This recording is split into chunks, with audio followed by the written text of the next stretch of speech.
Good evening and welcome to Look North. Our top story tonight.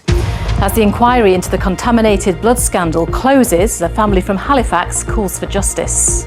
I'd like to see the truth, justice and accountability for what they did to our dad and all those other thousands of people.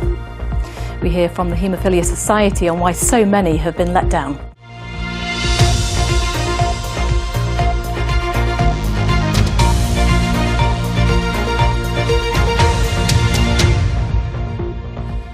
Hello and thank you for joining us this Friday evening. A family from Halifax, whose father was a victim of the infected blood scandal, say it is vital that the public inquiry finally reveals the truth. Ted Burkert was infected with HIV and hepatitis C after being given infected blood products by the NHS to treat his haemophilia. The family's comments come as the public hearings at the infected blood inquiry draw to a close. Well, it's estimated that 1,250 people were infected with HIV, the majority among patients with blood disorders who were given infected blood products. About half of that group later died of an AIDS-related illness. Another 30,000 NHS patients probably contracted a different virus, hepatitis C, through the same contaminated treatment or a blood transfusion after surgery or childbirth. And of that group, around 2,050 died of liver failure or cancer caused by hepatitis C before an effective treatment became widely available. Our health correspondent Jamie Coulsen has this. We were told he'd had a stroke, but when we got to the hospital, we was told by the doctors and nurses in the room that Dad was infected with HIV, and it was just a bombshell. Eileen Burkert's life was torn apart when her dad Ted died in 1992. The 54-year-old had suffered a brain bleed, but it was only as he lay in intensive care his family were told he also had HIV. The single father of 5 was a haemophiliac and had been infected by contaminated blood products given to treat the clotting disorder. Years later, the family discovered evidence showing he'd also been infected with hepatitis C and had AIDS when he died. We had to make the decision to have his life support turned off. Sorry. So we did that, and he were gone. And then we left the hospital and we never had no counselling, nobody came to see us, we were just left.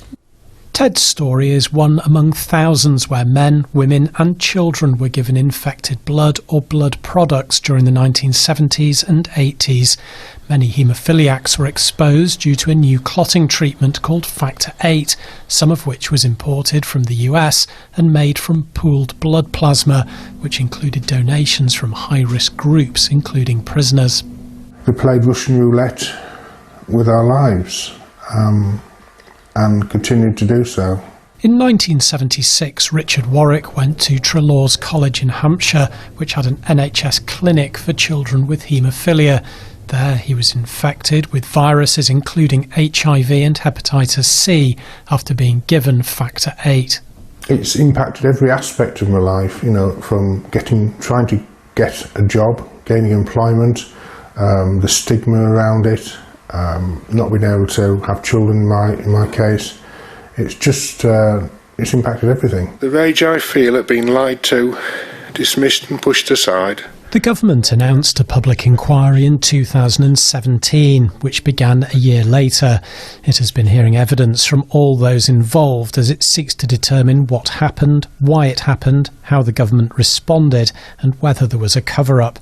Today marks the end of that stage, with a final report expected later in the year. We want acknowledgement for the dead, acknowledgement for what they've done to the living, and the truth. Mainly, I think we want a proper, full, wholesome apology. That would give closure to a lot of people. In what has been described as the worst treatment disaster in the history of the NHS, the search for truth may soon bring answers. Jamie Coulsen, BBC Look North. Well, Clive Smith is the chair of the Haemophilia Society. I asked him how he felt now the inquiry had drawn to a close. I think it's a day of mixed emotions. We know that in terms of people with bleeding disorders, over 3,000 people have now died. and over 500 people have died during the currency of this inquiry alone, which was announced nearly 6 years ago. So it's a day of mixed emotions. It's a day that many people never thought they would see in terms of even getting inquiry, let alone getting to this stage where we've now completed the evidence. But obviously we remember all those who haven't lived this long to see this and to eventually see justice, which is within people's sight and within people's grasps, finally. And the barristers have described the stigma, the pain, the decades of ill health. They need answers, don't they? They do, and there are many questions that need answering. This isn't as simple as perhaps some other inquiries.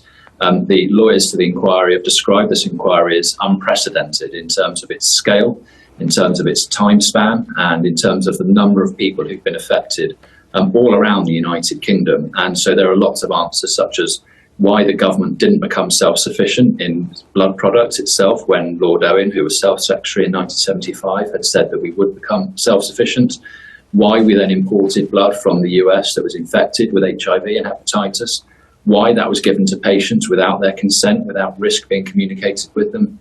But worst of all has been the cover-up and the fact that government has delayed in responding to this, which has undoubtedly compounded many people's suffering for decades.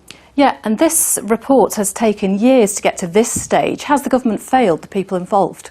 Yes, undoubtedly. We haven't quite got the inquiry chair's report yet. We expect that in the summer of this year. And in fact, the inquiry chair has said today that he intends to make an interim recommendation to government, hopefully by Easter, in relation to compensation, because government themselves commissioned their own compensation study and they've not responded to it, despite promising the community they would. Yeah, there's still a long way to go. Clive Smith, thank you for your time this evening. Thank you.